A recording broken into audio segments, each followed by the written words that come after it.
Olá, pessoal. Eu vou apresentar para vocês o meu trabalho de conclusão de curso, que é justamente esse. Ele fala sobre a trilogia verdiana, um estudo sobre Rigoletto, il Trovatore e La Traviata.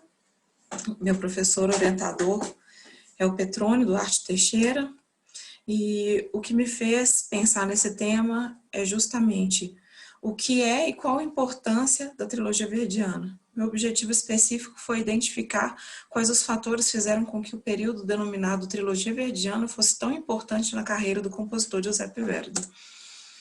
E começo dizendo que, apesar de ter sido autor de 28 óperas ao longo de sua vida, 3 delas, escritas sucessivamente, tiveram grande importância na sua carreira, pois marcaram a entrada do compositor na fase considerada mais madura e expressiva de sua escrita.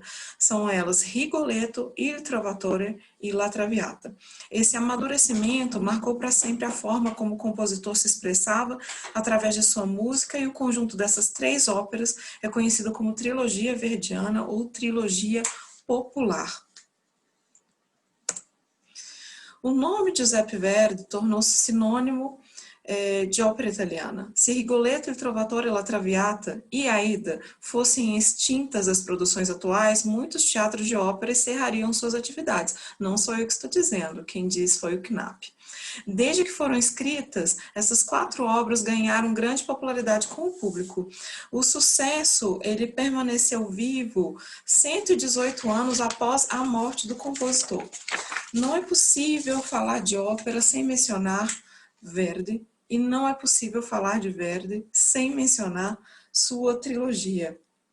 Então, qual a receita dessa fama permanente?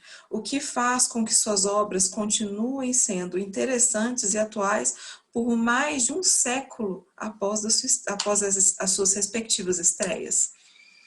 Então, vamos falar um pouquinho sobre a trilogia popular. O termo trilogia popular, ele não foi empregado da mesma maneira que foi empregado para a trilogia, por exemplo, do Puccini, Il Trítico, Il Tabarro, Sor Angélica, Giannis Kiki, que são composições consideradas unitárias e coerentes, né, com cada uma de suas partes. A chamada trilogia popular, ou trilogia verdiana, é uma definição que veio após as composições das obras, individualmente. Indicam um tempo, um período da vida musical de Verdi em que o compositor alcançou a maturidade artística e dramática, demonstrando o quanto ele dominava os seus próprios meios de expressão. A função do termo popular para a trilogia, ela ainda é muito debatida. Por um lado, indica que as 3 obras do Verdi têm como protagonistas personagens que são considerados populares, que não são nobres. Por exemplo, Rigoletto, um palhaço corcundo, um bobo da corte, La Traviata, uma cortesã parisiense, e Il Trovatore se trata, entre aspas, do filho de uma cigana. Em uma outra concepção, o adjetivo popular, ele indicaria um caráter popular e bem-sucedido que as obras tinham, imediatamente ou não, porque algumas obras a gente vai ver que na verdade não tiveram um sucesso imediato. Dessa maneira, a gente pode entender que a partir da ópera Rigoletto, seguindo até La Traviata, período de composição operístico, né, que é denominado esse que nós estamos conversando, trilogia verdiana, houveram mudanças na escrita do compositor, que se tornou muito mais específica no que se propõe. Então, a gente vê que libreto, música, drama se fundem, todos os fatores são controlados pelo compositor e a ópera conquista uma unidade poderosa e coesa. A gente vê aqui, ao buscar informações sobre as óperas executadas nos anos de 2018 e 2019, através do site Ópera Base, está aí, operabase.com, a gente pode verificar que o aspecto popular da trilogia verdiana, ele se estende até os dias atuais. Eu pesquisei aí as 20 óperas mais feitas, né, em 2018 e 2019, a gente vê que em primeiro lugar, né, no mundo está La Traviata, com 832, né, performance. A gente pode encontrar o Rigoletto em sétimo lugar, oitavo, e em 17º a gente vê Il Trovatore. Então, ainda a trilogia popular, mais de um século depois de suas estreias, elas continuam sendo óperas muito populares, né? Estão entre as 20 mais executadas do mundo, agora nos anos 2018, 2019, tá? Dados recentes. Então, a gente vai começar a ver ópera por ópera aqui, vou falar muito rapidamente de cada uma delas, alguns aspectos, né? Então, o Rigoletto foi baseado na obra de Victor Hugo, Le Roi Samise, o libreto de Francesco Maria Piave, e estreou no La Fenice, dia 11 de março de 51. Ela se chamaria, a princípio, La Maledizione, que significa maldição, se referindo à maldição que o Conde Monterone lança contra Rigoletto, né, na história. Rigoletto conta, portanto, com uma bela intriga, um personagem central de vital dimensão dramática e pelo menos 2 outros de grande interesse.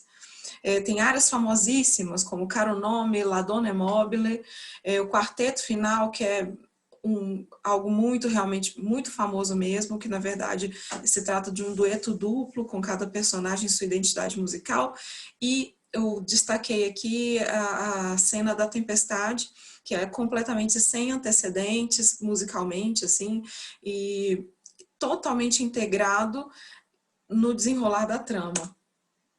Il Trovatore foi baseado no drama espanhol Il Trovador, de Antônio Garcia Gutierrez. O libreto de Salvatore Camarano estreou no Teatro Apolo de Roma em 29 de janeiro de 1853 e obteve grande sucesso. Il Trovatore é Verdi no auge da febre criativa dos 40 anos, segundo Colbert. Eu destaquei aqui o Miserere, né, foi considerada a mais popular melodia da ópera e realmente é uma parte que é um primor, algo muito diferente e que são recursos que Verdi começou a usar para essa obra, né? E La Traviata. Começar falando de Giuseppina Strepponi, que após a perda da sua primeira esposa, Verdi passou a viver sem se casar com a cantora Giuseppina Strepponi, fato que escandalizou a pequena cidade de Busseto. Toda essa hostilização e drama devido ao não casamento com Strepponi, vivido por Verdi, coincidentemente ou não, aparece no libreto de La Traviata, que conta a história de Alfredo, que decide unir-se a uma cortesã chamada Violeta e sofre por isso situações que possuem alguma semelhança com o que o compositor passara em sua vida íntima. Isso é muito interessante. O libreto foi escrito por Francesco Maria Piave, baseado na peça A Dama das Camélias, de Alexandre Dumas. Estreou também no La Fenice e foi um grande fracasso. Então, eles fizeram algumas mudanças e aí sim, engatou o sucesso, né? Mas com muitas áreas famosas, muitos trechos famosos também. Para considerações finais, esse trabalho ele possibilitou uma maior compreensão sobre um dos maiores e mais famosos compositores de ópera, Giuseppe Verdi, bem como sua trilogia. O termo popular foi estabelecido a trilogia porque seus libretos eram abordados temas e personagens populares que não possuem beleza alguma, nobreza alguma, não beleza, como um bobo da corte, o filho da cigana, como a gente já conversou, a cortesã parisiense. Seus libretos tratam de temas de teor intenso e dramático, como por exemplo, o estupro em Rigoletto, as aventuras dessa cortesã parisiense, e toda essa trama, né, do irmão que acaba matando o outro irmão, criado por uma cigana em Il Trovatore. Essa dramaticidade caracteriza o gosto do compositor por temas macabros e dramáticos. Deve ser levado em consideração o caráter musical ousado e contido nessas obras de sua trilogia. Houve inserção de elementos musicais que não apareciam em suas obras e que, a partir de então, o compositor passa a usar, e os mesmos tornam-se uma marca em sua escrita. Então, é basicamente isso. Agradeço a todos, deixe suas perguntas aqui. Se alguém tiver curiosidade, meu trabalho está na biblioteca da escola. Um grande abraço a todos.